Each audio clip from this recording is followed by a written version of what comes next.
Welcome to week 2 of Meal Prep Mastery. This week we'll be focusing on chickpeas, and by the end of tonight's class you'll have made pasta ceci, chana masala, and a chickpea and chorizo, or chorizo if you prefer, stew. Since we'll be adding a lot of different ingredients to 3 pots at the same time, once we start cooking tonight it'll be easier if we get most of the prep done before we start. Before we get cracking, fill a kettle and bring it to the boil, and we'll use that water to cook the rice. Let's get the veg prep sorted first. We'll need 3 medium onions and 3 medium saucepans. I'm using the largest of the 3 pots for the pasta ceci, as this is a 1-pot dish and it'll need a little bit more room in the others. Dice the 3 onions and then split them between the 3 pots. Now dice the celery. I like to dice my celery much smaller than the other vegetables, as while I like the background flavour it imparts to a dish, I'm not a huge fan of the individual flavour, so I make sure it's cooked a lot more than the other vegetables, and we do this by making it smaller.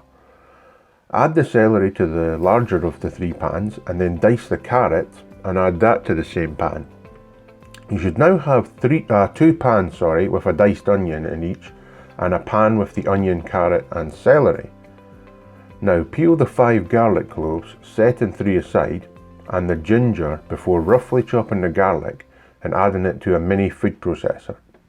You could use an immersion blender or a pestle and mortar for this as well.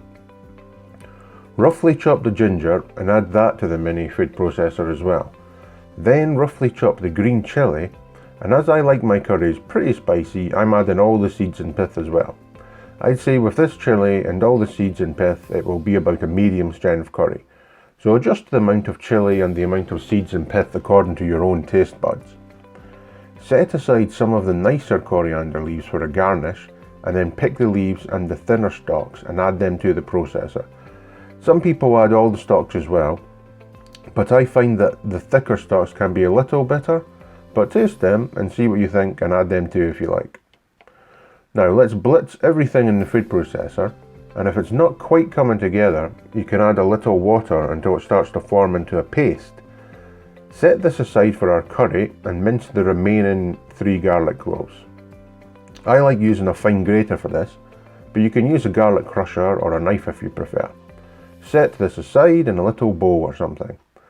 If you've bought a whole chorizo like I did, cut off about 75 grams and then dice it up. You could also cut it into slices if you prefer. I'll simply wrap up the rest and freeze it until I need some more. Set the chorizo aside with the minced garlic, curry paste and the coriander leaves. Now pick the leaves from a small bunch of parsley and roughly chop before setting it aside. We'll use this as a garnish for our pasta ceci and the chickpea and chorizo stew. If you've bought whole kale, roughly cut or tear it into bite-sized pieces. I could only find the pre-sliced stuff, so I'll just add it as I need it later on. Now drain one of your tins of chickpeas into a microwavable jug or container, and then add half the chickpeas in with the chickpea water, setting the remaining half aside. Heat the jug for a few minutes in the microwave, and once the chickpeas are hot, blitz them with an immersion blender until they are smooth. The reason I heat them is because you usually get a smoother mixture when they are warm. While the chickpeas are heating up, let's start cooking. Place the 3 pans on the stove and then add a little oil to each before heating them all on a medium to low heat. I'm just going to use olive oil for them all, but you can use a different oil or ghee for the curry if you like. I'm going to keep the heat a little higher on one of the pans with the onions, as I want them to brown a little for the chana masala, but for the others I just want the vegetables softened and sweetened. You'll have noticed that I've forgotten to get my rice cooking until later on, but you should get it on the go now as well. When the vegetables are ready, turn the heat down low and add 2/3 of the minced garlic to the pan with the onions that you aren't browning, and the remaining third to the pan with the mixed vegetables. Cook the garlic out for a minute or so before adding a bay leaf to the pan with the onions and the garlic. This will be our chickpea and chorizo stew. To the pan with the browned onions, add your curry paste and cook out for 2 to 3 minutes. Obviously this will be our chana masala. I now remember to cook my rice. Add a teaspoon of the dried mixed herbs and crumble in a stock cube to the pan with the mixed vegetables. This is going to be our pasta ceci. Cook out for a little before adding the chickpea mixture and bringing it back to a simmer.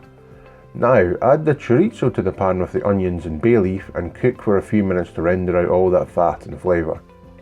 Open a tin of chopped tomatoes and add a third to the pasta ceci before rinsing out the container you had the chickpea mixture in and using an immersion blender to puree the remaining 2/3 of the chopped tomatoes. If you like a little heat, then add a pinch of cayenne pepper to your pasta. Be careful with that though, because it is quite powerful. Now add a teaspoon of ground cumin to the chickpea curry pan, half a teaspoon of turmeric and half a teaspoon of chili powder, depending on how hot you like your curries. You can always add a little more later on if you like it a bit spicier. Crumble in half a stock cube and then cook out the spices for a little, and if it gets a little dry, you can add a little more oil. Add the pureed tomatoes to the chickpea curry pan and stir it in.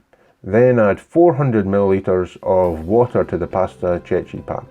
You'll find that a tin of tomatoes will hold about 400 mils, and we'll be rinsing out the remaining tomatoes into our dish at the same time, so I just use that. Add the half a tin of chickpeas you set aside earlier and then bring to the boil. Drain a little of the water from another tin of chickpeas before adding them to the curry. Then add a teaspoon of smoked paprika to the chorizo pan and crumble in the remaining half stock cube and stir it in. Now add about 65 mils, that's about half a glass, about half a small glass, and cook it down until it has pretty much all evaporated before adding a whole tin of chopped tomatoes, followed by a whole tin of drained chickpeas, and then 2 tablespoons of tomato puree. The last job is to add the pasta to the pasta ceci pan. Stir in occasionally so it doesn't stick to the bottom of the pot, and cook until al dente. It will keep cooking after you take it off the stove, so you can take it off a little earlier if you like. Just keep an eye on everything while you get on with some washing up, and if the curry or the chorizo stew are getting a little too thick, add a little water. After about 8 minutes, the curry should be ready, so add a little lemon juice to freshen it up and check if it needs a little salt or chili powder. If it's a little hot or too acidic, you can add a little sugar as well. I'm going to take the curry off the heat now before checking my pasta. As I'm using the baby shells, they will cook a little quicker than usual, so mine are ready now, so that's another dish ready. Finally, once the chickpea and chorizo stew has thickened up, add the curly kale and cook for a minute or two. Again, this will keep on cooking after you take it off the heat, so you don't need to cook it too much. My rice is now ready, so I'm going to drain that and steam it while I portion up the rest of the dishes. Split the pasta ceci between 2 of your containers before doing likewise with the chickpea and chorizo stew. Split the rice between your remaining containers before adding the chana masala. Garnish the chana masala with the picked coriander leaves before sprinkling the chopped parsley over the remaining dishes. You now have your pasta ceci, your chickpea and chorizo stew, and your chana masala. Enjoy your meals, and I'll see you next week.